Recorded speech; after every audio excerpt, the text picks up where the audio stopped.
Mesdames et messieurs, bonsoir. Merci d'avoir choisi RTI 1 à la une de ce 20h. La ACA présente son rapport d'activité au vice-président Temoko Meliette Kone. Il contient 11 grands chapitres. Ce rapport d'activité 2022 de la Haute Autorité de la Communication audiovisuelle évoque entre autres le nouveau cadre légal de la régulation et ses implications. Le vice-président salue la qualité du travail de la ACA. Et la Côte d'Ivoire adapte son système d'immatriculation des véhicules aux normes internationales.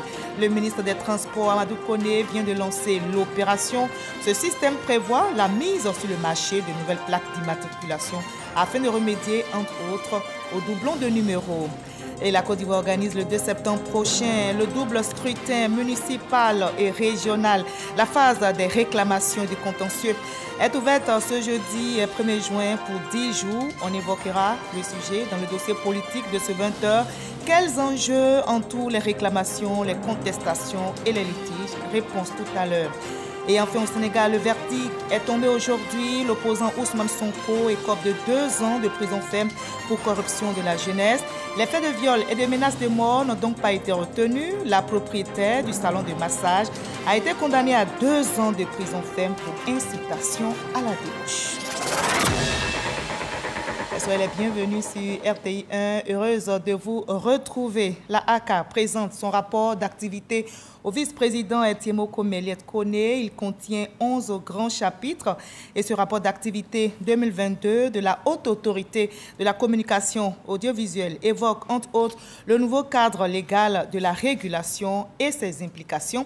Et le vice-président Temoko Meliette Kone a salué la qualité du travail de la ACA. Peut-on tout dire sur les réseaux sociaux en Côte d'Ivoire? Y a-t-il des limites à la liberté d'expression sur ces plateformes utilisées par les blogueurs et les influenceurs? Que dit la loi au juste à ce sujet? Eh bien, la ACA, la Haute Autorité de la Communication audiovisuelle, a décidé d'éclairer la lanterne des producteurs de contenu numérique. Le procureur de la République, Adou Richard Christophe, a été invité donc pour expliquer la loi encadrant ce support de diffusion et il a présenté les limites de la liberté d'expression sur les réseaux sociaux, nous rapporte Didier Nguessan. La diffusion de contenu audiovisuel en ligne, notamment sur les réseaux sociaux, est souvent sujette à des dérives de toute nature. Le régulateur, la Haute Autorité de la Communication audiovisuelle, ACA, instruit les blogueurs, activistes, influenceurs et journalistes numériques sur leur rôle et leurs responsabilités telles que régies par la loi numéro 2022-979 du 20 décembre 2022. Il est de bonne loi que cette haute autorité qui est en charge de la régulation de tout ce qui est contenu audiovisuel en ligne puisse réunir tous les acteurs pour essayer de sensibiliser, d'expliquer cette nouvelle loi. La ACA entend prévenir les contenus inappropriés, les fake news, les discours de haine, les diffamations pouvant même porter atteinte à la démocratie. Tout acte infractionnel sera puni. C'est quoi la responsabilité pénale? C'est l'obligation légale de répondre de ces actes infractionnels en subissant la rigueur de la loi pénale. Elle peut être une peine d'emprisonnement, comme elle peut être une peine d'amende. Donc, quand c'est l'emprisonnement, on est bien d'accord que la personne perd sa liberté. Quand c'est une peine d'amende, on frappe plutôt au portefeuille. À l'issue de cette rencontre, il est prévu l'adoption d'une charte des réseaux sociaux en Côte d'Ivoire. Dans l'exercice de ses droits et dans la jouissance de ses libertés, chacun n'est soumis qu'aux limitations établies par la loi exclusivement en vue d'assurer la reconnaissance et le respect des droits et libertés d'autrui et afin de satisfaire aux justes exigences de la morale, de l'ordre public et du bien-être général dans une société démocratique. Le numérique et les réseaux sociaux ne constituent pas un espace de non-droit et la future charte en devra renforcer son usage à bon escient. Voilà, et la Côte d'Ivoire qui renforce son dispositif légal en matière de gestion et des ressources en eau, des sanctions allant de 10 à 20 ans d'emprisonnement et une amende de 500 millions à 100 milliards de francs CFA sont établis pour toute personne coupable de déversement ou d'enfouissement de déchets dans un bassin du littoral national. Le ministre des Eaux et Forêts, Laurent Tchagba, a obtenu le vote à l'unanimité des députés membres de la Commission de la recherche, de la science, la technologie et l'environnement. La session s'est tenue ce mardi dernier. Konaté Moussa pour le reportage. Le projet de loi portant code de l'eau, dans son article 143, stipule que quiconque procède ou fait procéder au stockage, à l'enfouissement et au déversement sur le bassin sédimentaire du littoral national de déchets ou délivre une autorisation de telles activités est puni d'un emprisonnement de 10 à 20 ans et d'une amende de 500 millions à 100 milliards de francs CFA. Le texte présenté par le ministre des Eaux et Forêts est adopté à l'unanimité par les députés en commission. Par manque, n'est-ce pas, de dispositions réglementaires, souvent nous n'arrivons pas à sévir lorsque dans des endroits des contrevenants posent des actes qui mettent les populations en difficulté. Et avec cette loi qui vient d'être votée à l'Assemblée, qui va passer au Sénat, nous espérons avoir un instrument pour pouvoir travailler dans les bonnes conditions. La gestion des ressources en eau demeure une réelle préoccupation pour l'État de Côte d'Ivoire. L'ancienne loi portant code de l'eau date de décembre 1998. L'amélioration de ces dispositifs légaux est apparue nécessaire. Vous voyez, on parle d'orpaillage clandestin. En 1998, on ne parle pas d'orpaillage. Mais comment on adresse le problème de l'orpaillage qui pollue les eaux? Et comme vous le savez, l'eau étant source de vie, avec ces pollutions que nous enregistrons, nous sommes complètement démunis parce qu'il n'y a pas de réglementation qui nous permette de sévir ou des dispositions réglementaires qui nous permettent d'agir. Donc tous ces éléments ont été mis ensemble et nous avons adapté la loi de 1998 en prenant en compte toutes ces préoccupations. Le projet de loi portant code de l'eau prévoit également la mise en place de plusieurs organes de gestion des ressources en eau, entre autres le Comité national de l'eau et de l'assainissement et l'Agence nationale des ressources en eau. Voilà, et dans l'autre chambre du Parlement, Ayam Sokro et le ministre de l'Emploi et de la Protection sociale, Adama Kamara, a exposé devant les sénateurs réunis en commission également, et il s'est prononcé sur le projet portant ratification de l'ordonnance modifiant le Code du travail. Il a partagé la vision de notre pays sur l'égalité homme-femme dans le monde du travail. Kader Sogodogo. Parité homme-femme dans l'économie. Une ordonnance qui résulte de l'implication de tous les acteurs du monde du travail avait été prise par le président de la République. Elle régule les insuffisances relevées lors de la pandémie de la Covid-19 et est conforme aux attentes du Millennium Challenge Corporation, MCC. Le temps de la soumettre au Parlement est arrivé. C'est tout le sens de la présence du ministre de l'Emploi et de la Protection sociale au Sénat. Le président de la République a instruit le ministère de l'Emploi et de la Protection sociale d'apporter des modifications qui sied aux conséquences de la Covid que nous avons connue. Les femmes et les hommes ont une égalité d'accès à l'emploi. Même diplôme, même salaire, même emploi. La seule dérogation aujourd'hui, c'est qu'une femme qui est en état de grossesse ne peut pas exercer un emploi qui ne soit pas compatible avec son état de grossesse. C'est la seule restriction. Donc je suis content. Je suis heureux pour les femmes parce que c'est quelque chose que nos mamans, nos sœurs attendaient et le président de la République vient de le leur offrir.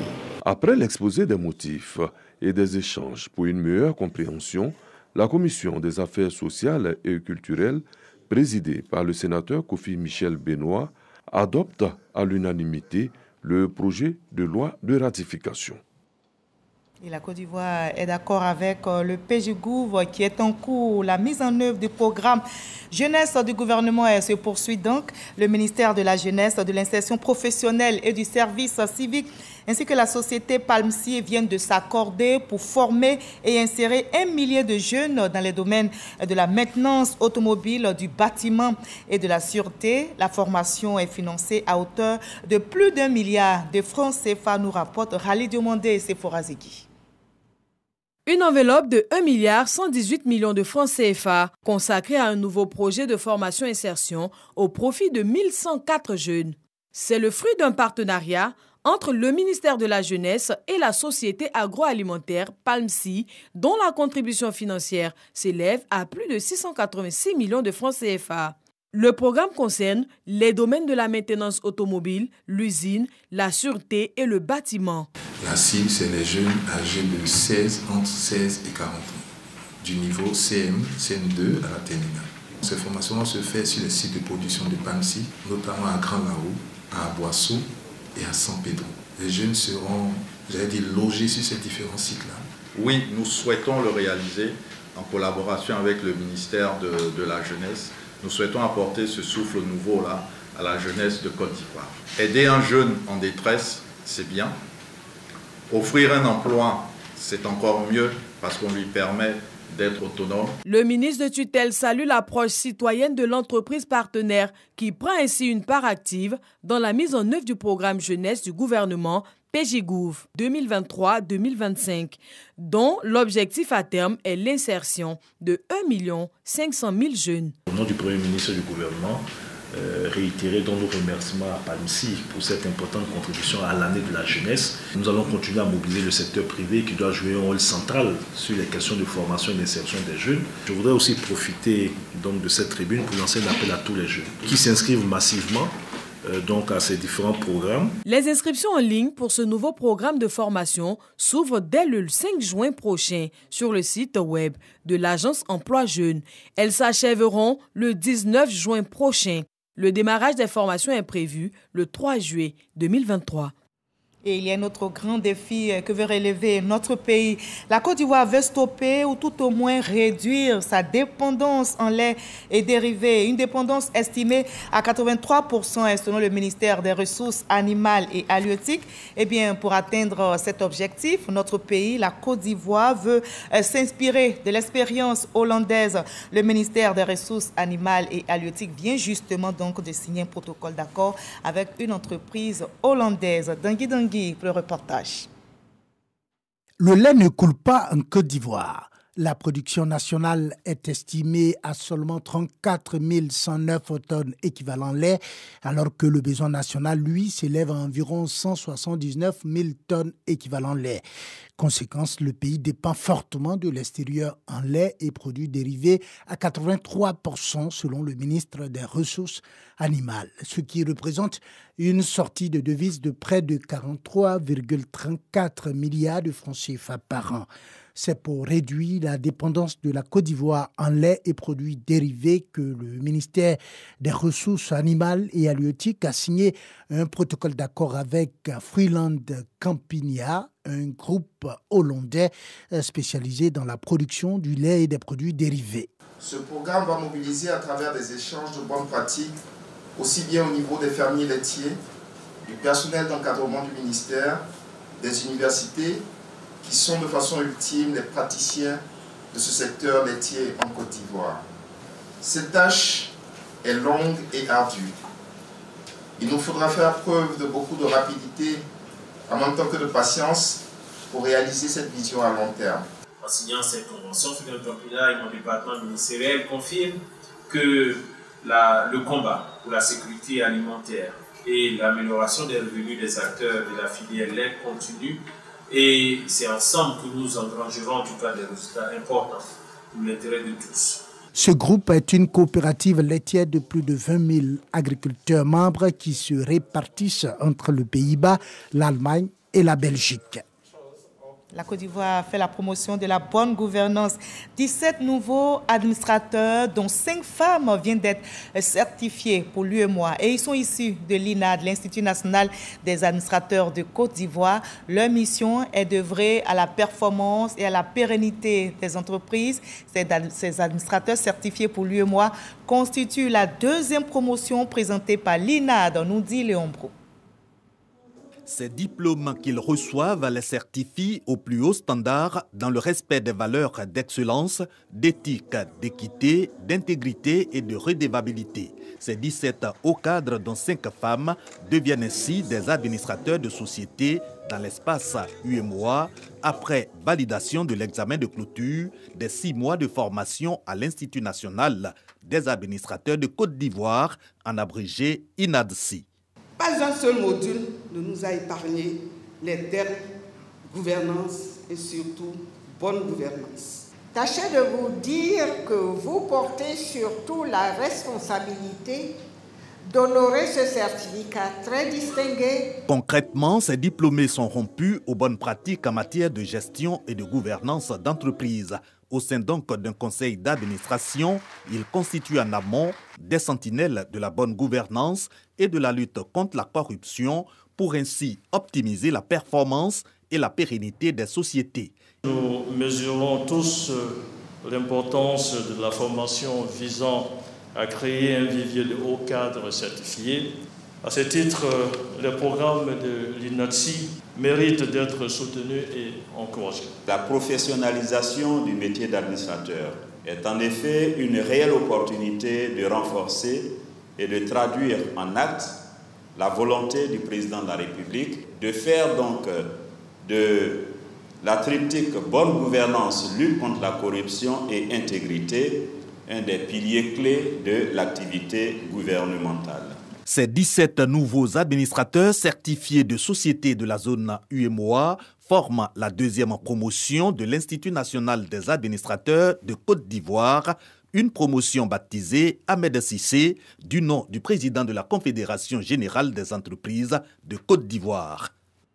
Voilà, et la Côte d'Ivoire travaille, adapte son système d'immatriculation de véhicules aux normes internationales. Le ministre des Transports, Amadou Koné, vient justement de lancer cette opération. Comme vous le voyez sur ces images, ce système prévoit la mise sur le marché de nouvelles plaques d'immatriculation afin de remédier aux difficultés liées aux fausses plaques d'immatriculation en circulation, aux doublons de numéros et à la détérioration rapide des plaques.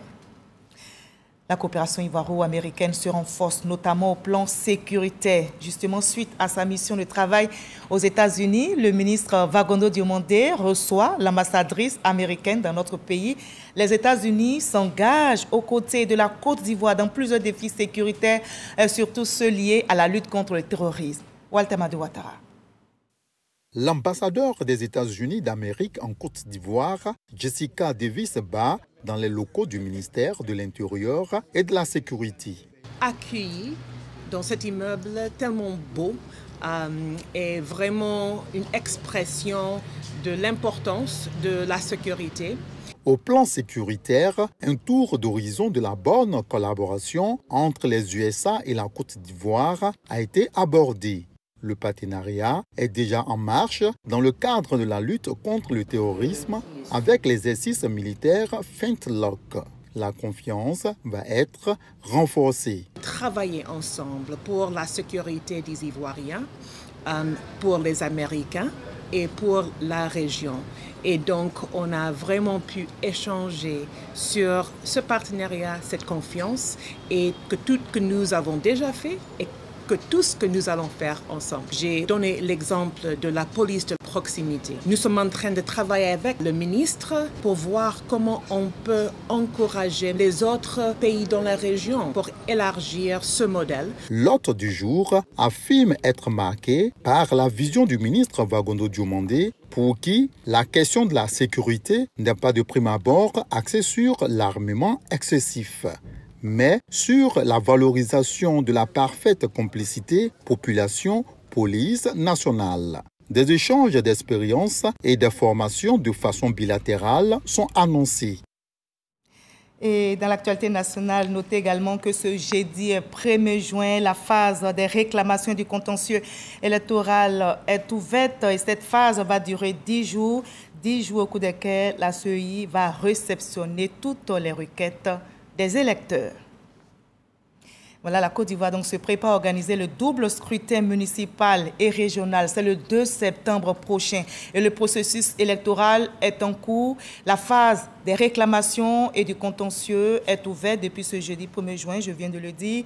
On évoque donc le sujet dans le dossier politique de ce 20h. Quels enjeux entourent les réclamations, les contestations et les litiges qui peuvent survenir lors de cette étape clé du processus électoral dans notre pays? Pendant 10 jours, donc, les équipes de la CEI vont recevoir toutes les requêtes. Les électeurs ont donc 10 jours pour dénoncer d'éventuelles irrégularités sur la liste électorale. Dans ce dossier politique, notre reporter Sidonie Davila évoque, entre autres, les attentes des parties prenantes.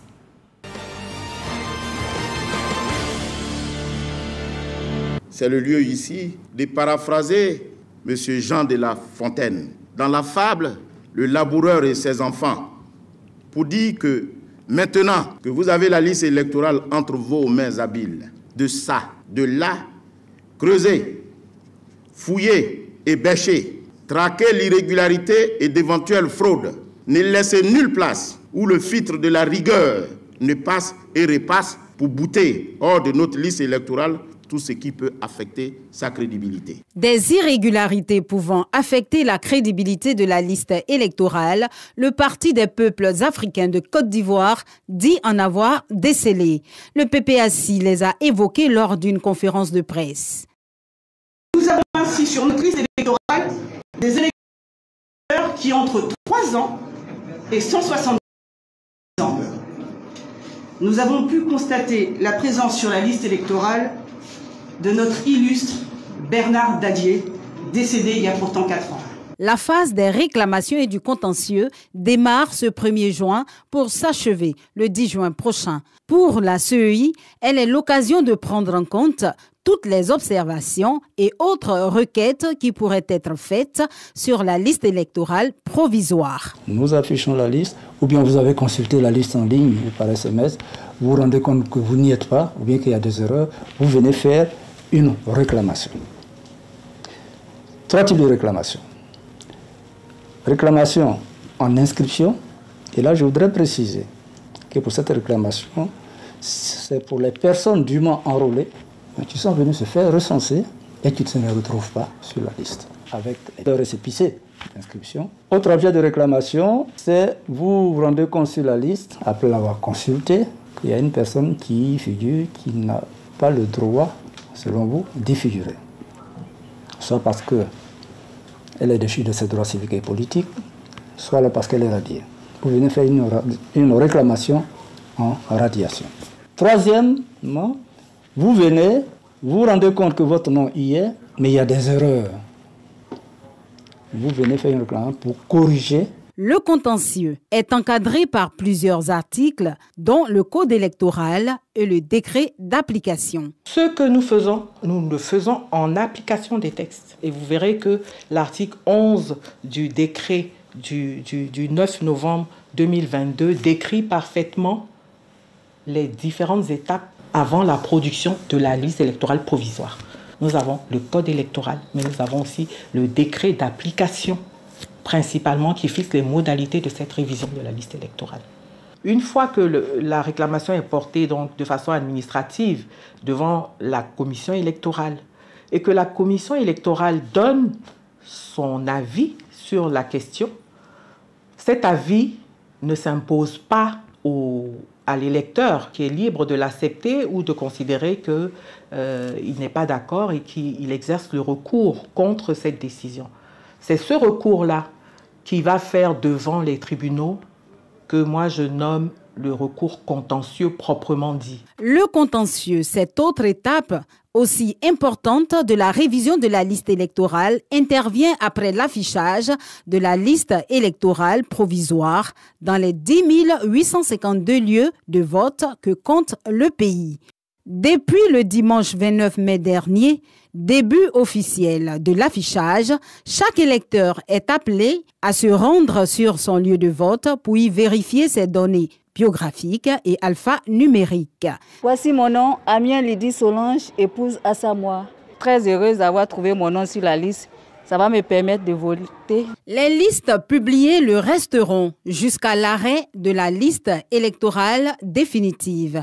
En plus de l'affichage, la CEI a prévu d'autres moyens de vérification des informations personnelles, notamment par voie de SMS étoile 919 dièse ou par le moyen du site web www.cei.ci.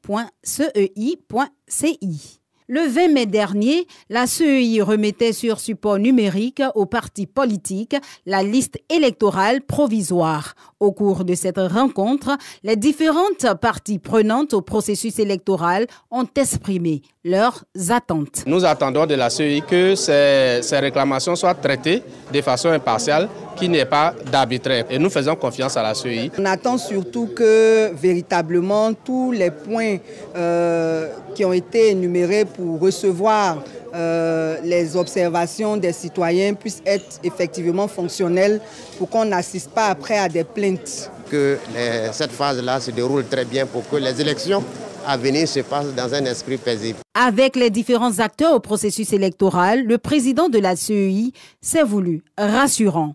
L'objectif légitime de tous nos efforts communs et individuels est de produire une liste propre et crédible. Le but final de cette détermination de nous tous est de contribuer à créer un processus électoral transparent et fiable. Les chiffres publiés par la CEI font état de 517 personnes déchues de leurs droits civiques et politiques retirées de la liste électorale de 2020 et 53 258 pour cause de décès présumés, également exclus de la liste.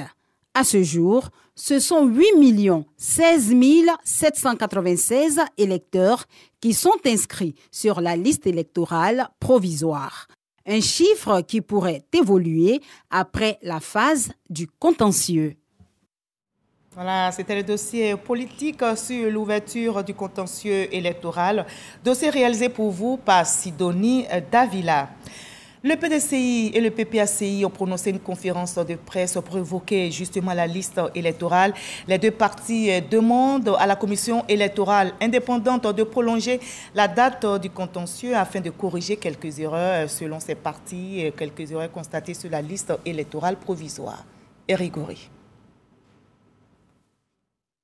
C'est le siège du Parti démocratique de Côte d'Ivoire qui a accueilli cette conférence conjointe de deux partis d'opposition. Le Parti démocratique de Côte d'Ivoire, PDCI, et le Parti des peuples africains, PPACI. Objectif, signaler certaines irrégularités et anomalies constatées sur la liste électorale provisoire. Mieux, plaider auprès de la commission électorale indépendante, CEI, pour prolonger la période du contentieux de 1 mois au lieu de 10 jours. En effet, la commission électorale indépendante a fixé la date du contentieux allant du 1er au 10 juin prochain pour recevoir les électeurs afin de corriger les erreurs constatées. Ces deux partis d'opposition estiment que la période devrait être prolongée pour plus d'efficacité. Ça nous paraît quand même logique à obtenir la meilleure liste possible. Ça, c'est le droit de chaque parti politique.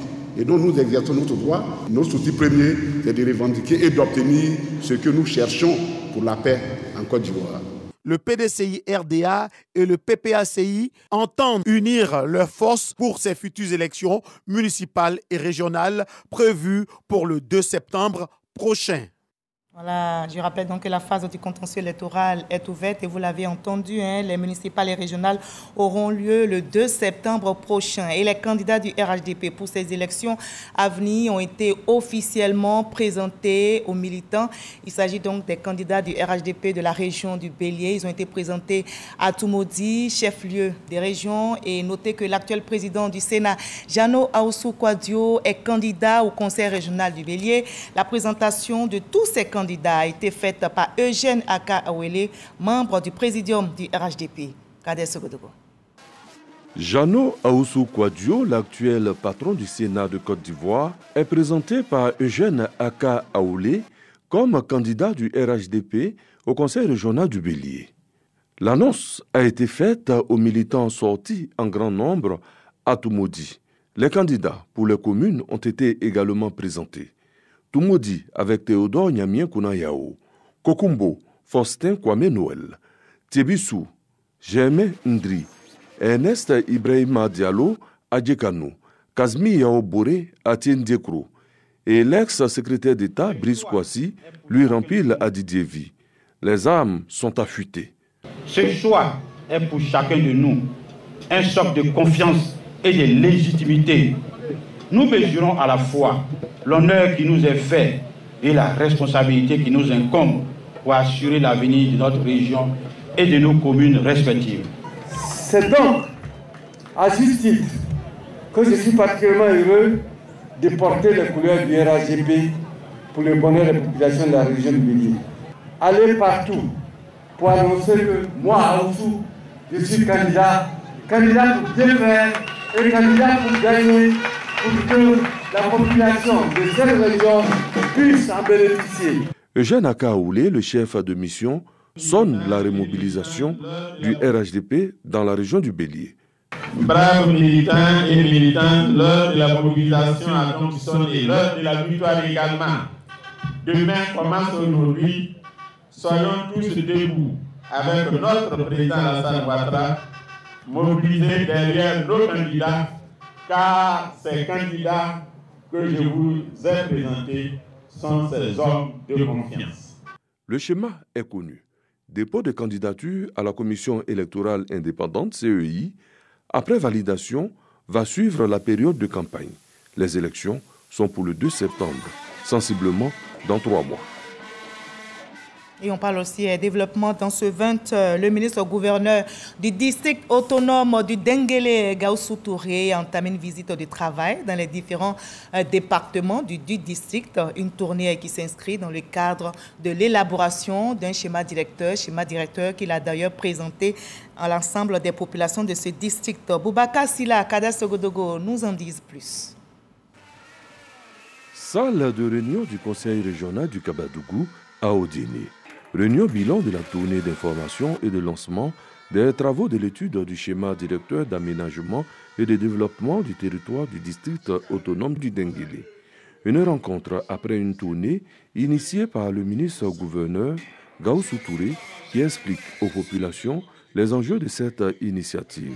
Dans le cadre de l'élaboration d'un schéma directeur d'aménagement et de développement du territoire de l'ensemble du district, conduit par le Bureau national d'études techniques et de développement BNET, sous la supervision du ministère du Plan et du Développement. À travers ce schéma directeur-là, non seulement nous allons mettre en relief les potentialités du district, mais nous allons mettre en cohérence toutes les actions nécessaires à mener dans le district du Denguélé. Il s'agit de faire en sorte que les districts deviennent des pôles de développement économique. Pour qu'il y ait des pôles de développement économique, il faut qu'effectivement toutes les filières que nous avons, on puisse les réveiller. Les élus et cadres du district marquent leur adhésion totale. Ce vaste programme d'aménagement du territoire montre que le gouvernement ivoirien a beaucoup d'ambition, non seulement pour le Denguélé, mais pour tous les districts de Côte d'Ivoire. Collectivement, ce que nous avons à faire, c'est réinventer notre territoire avec la participation de tous. Le développement, il se va doucement mais sûrement, et avec le président Alassane Ouattara, il n'y a pas de mots lancés en l'air. C'est maintenant que le Denguélé aura une vision, c'est maintenant que l'harmonie viendra dans le processus de développement dans notre district. Invité de cette rencontre, Amadou Koulibaly, ministre de la Communication et de l'Économie numérique. Il exhorte à une union sacrée autour des actions de développement. Le Denguélé doit être un exemple de rassemblement, d'union autour de son fils, qui est le président de la République, avec le fort espoir que ce rassemblement fasse tache d'huile. Madinani, Minignan, Kaniasso, Séguélon, Béléban, Samatigila et Odiéné sont les localités visitées lors de cette tournée. Objectif, élaborer un document d'orientation stratégique qui va servir de schéma directeur d'aménagement et de développement du district du Denguélé.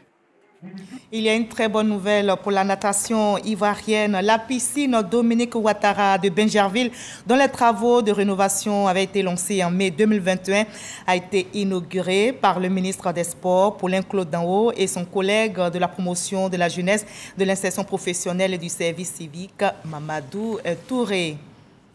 Et on va terminer par le Sénégal, où le verdict est tombé ce jeudi 1er juin. L'opposant Ousmane Sonko est condamné à 2 ans de prison ferme pour corruption de la jeunesse.